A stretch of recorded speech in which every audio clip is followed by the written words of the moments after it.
Shalom, devosi Mazmur 4, ayat 1 sampai yang ke-9, demikian firman Tuhan. Untuk pemimpin biduan, dengan permainan kecapi Mazmur Daud.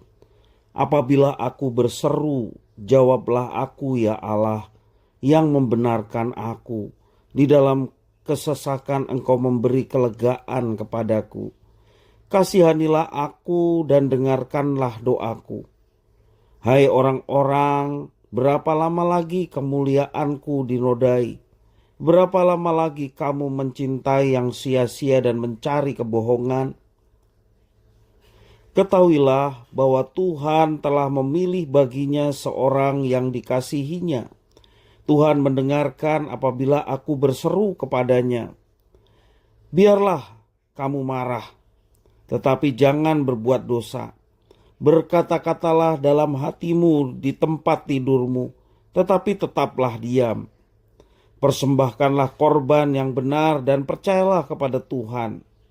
Banyak orang berkata, siapa yang akan memperhatikan yang baik kepada kita? Biarlah cahaya wajahmu menyinari kami ya Tuhan. Engkau telah memberikan sukacita kepadaku, lebih banyak daripada mereka ketika mereka kelimpahan gandum dan anggur. Dengan tentram aku mau membaringkan diri, lalu segera tidur. Sebab hanya Engkaulah, ya Tuhan, yang membiarkan aku diam dengan aman. Demikian firman Tuhan. Persoalan hidup seringkali membuat kita merasa bahwa Tuhan Allah begitu jauh. Dosa juga menimbulkan tuduhan terhadap nurani bahwa kita tidak layak. Apakah benar Tuhan Allah itu jauh dan tidak mempedulikan kita? Mazmur ini diyakini sebagai respon seruan Daud kepada musuh-musuhnya untuk mempertimbangkan dukungan yang mereka berikan kepada Absalom.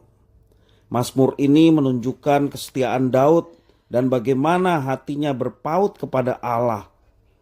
Daud sungguh-sungguh meyakini bahwa Tuhan Allah pasti mendengar dan menjawab seruan doanya. Daud juga mengajak umat Allah untuk mempersembahkan korban yang benar dan mempercayai Allah. Persembahan korban yang benar adalah sikap hati yang mau tunduk dan taat kepada apa yang Tuhan Allah perintahkan. Dalam kesesakan sekalipun, jangan sampai kepercayaan kepada Tuhan Allah menjadi luntur. Sukacita sejati yang diperoleh oleh Daud lebih baik daripada kesenangan karena kelimpahan yang dialami musuhnya. Maka dalam perasaan tentram dan aman, ia dapat beristirahat di dalam Tuhan. Demikian juga seharusnya keyakinan kita sebagai orang percaya. Sama seperti Daud, kita dapat berseru dalam kesesakan dengan keyakinan bahwa Tuhan Allah pasti mendengar dan menjawab setiap doa-doa kita. Namun seringkali kita ragu karena kita jatuh ke dalam dosa yang terus menuduh bahwa kita tidak layak. Ingatlah apa yang telah dilakukan Yesus Kristus bagi kita. Yesus telah mendamaikan kita dengan Bapanya. Jika kita mengakuinya, Ia yang setia dan adil akan menghapus segala dosa kita. Dari Daud kita belajar bahwa kita pun harus terus datang beribadah dengan membawa persembahan yang berkenan dalam hati Allah, yaitu hidup kita yang mau taat kepadanya. Jangan sampai kesesakan hidup melunturkan kepercayaan kita kepada Tuhan. Tetapi justru melalui kesesakan itulah kita memperoleh sukacita sejati yang dari Tuhan, yang lebih besar daripada kesenangan sesaat karena berkat-berkat materi yang juga Tuhan berikan kepada kita. Mari kita senantiasa dekat dengan Tuhan dan terus mencari hadirat-Nya dalam hidup kita yang mendatangkan sukacita. Bukan hanya kita dekat dengan Tuhan dengan harapan berkat-berkat-Nya terus Tuhan berikan kepada kita. sukacita yang dari Tuhan, berkat rohani yang dari Tuhan itu lebih besar daripada berkat-berkat materi yang Tuhan berikan kepada kita.